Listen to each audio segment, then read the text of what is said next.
My name is Adan Manuel Vigil.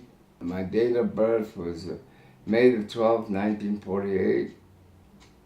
I served in the United States Marine Corps in the 3rd Marine Division, 105 howitzers, Echo 212 thundering guns of death in Vietnam, in the Northern I Corps. Dang Ho West was my rear area.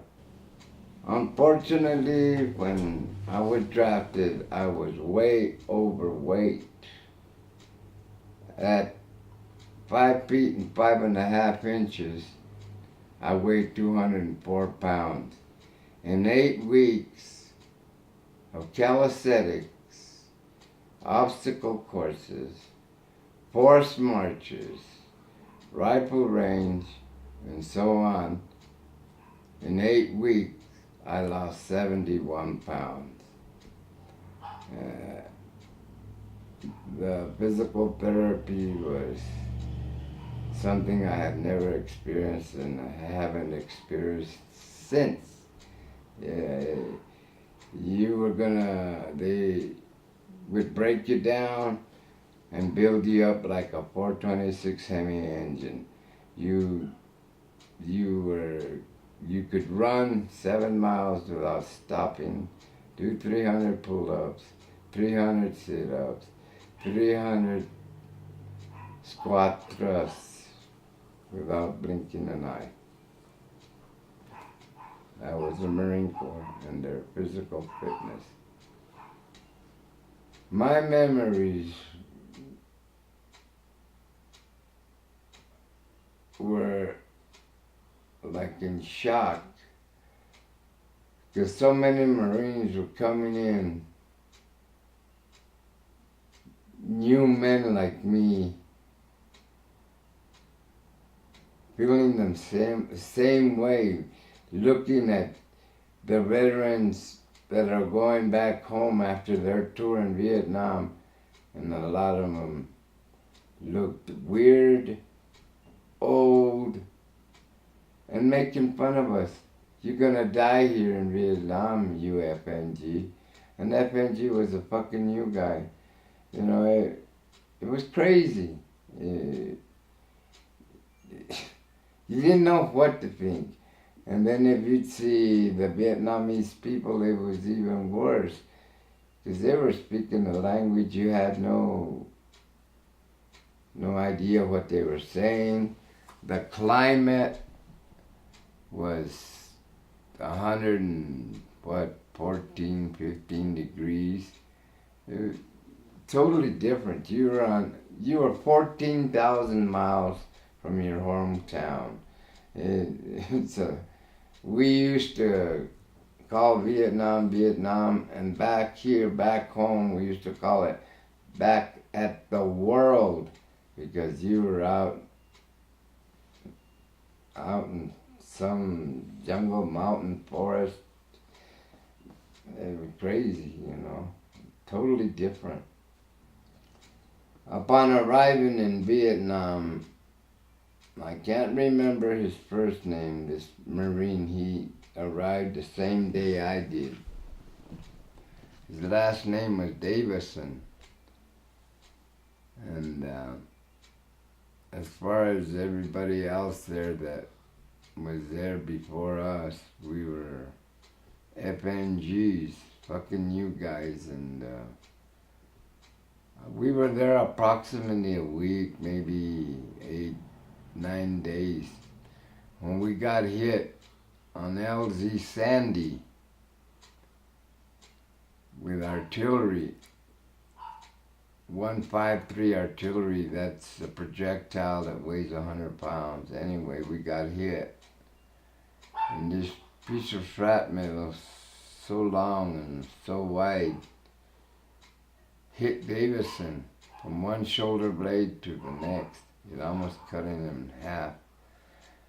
And Adan, the corpsman, got to him, and he looked up to us and he asked the corpsman if he was going to survive.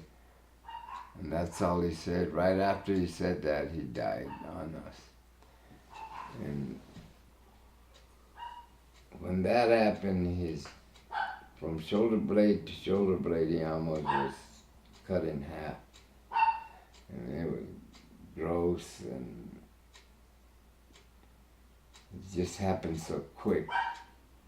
And that was my first casualty out of Vietnam. And unfortunately, I saw much more.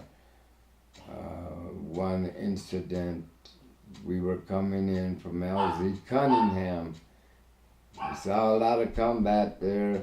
We're coming in to the rear of Kalu. And we're coming in, we're setting up GP tents.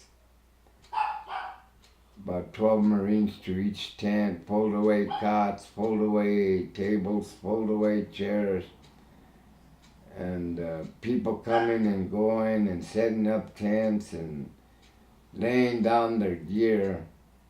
And my section chief, Johnson A.,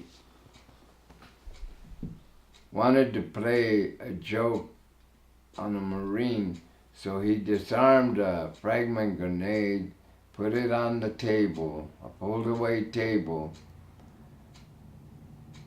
and another Marine, not knowing what was going on, that he was going to play a joke with that dummy hand grenade, fragment hand grenade, walked by and put a live fragment grenade by the dummy. Johnson didn't see him do that. So when the Marine that walks in that he wanted to play a joke on, he reached behind him and grabbed a live fragment grenade instead of a dummy, caught the other Marine's attention, tossed it to him, and by God, it went off. It killed the Marine that caught it. It killed Johnson A., the Marine that wanted to play that freaked out joke. It killed him, and it got our two corpsmen. Corpsman Skip died in my arms with chest wounds, and the other corpsman got wounded and had head wounds. It killed 3 Marines and wounded 3 more. I walked out of the tent. Well, as the grenade went off, I could see a Marine separating the canvas to go in. And when the hand grenade went off, it blew him out of the doorway. And I ran up to him and I said, "Are you all right?" He said, I'm peppered. So I walked into the tent. I believed that the Marine that caught the hand grenade was a black Marine because it burned him charred black. He didn't have a face. He didn't have arms or hands. He didn't have a cavity in his body, in his torso. And then the Marine that tossed it to him was lying on a rack like this. And he was twitching back and forth, and I could see daylight through the shrapnel holes in him.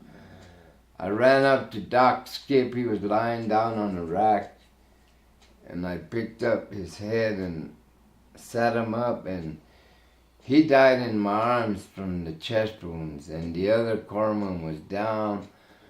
Both our corpsmen for the battery were down. They got on as soon as my captain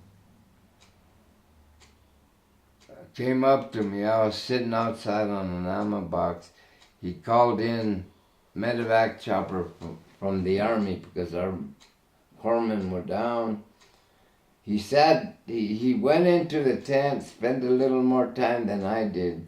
He came back out. I'm sitting on the ammo box, and he sat round right next to me, and we cried like babies because we just lost a few Marines and got wounded Marines. They came in, medevaced them out. That's one of my nightmares. It was a freak accident. And then seeing Private and Davison die within a month or so.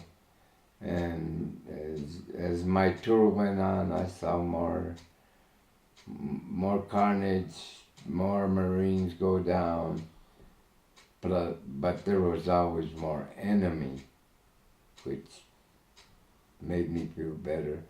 Down, dead, KIAs, more enemy KIAs than American Marines.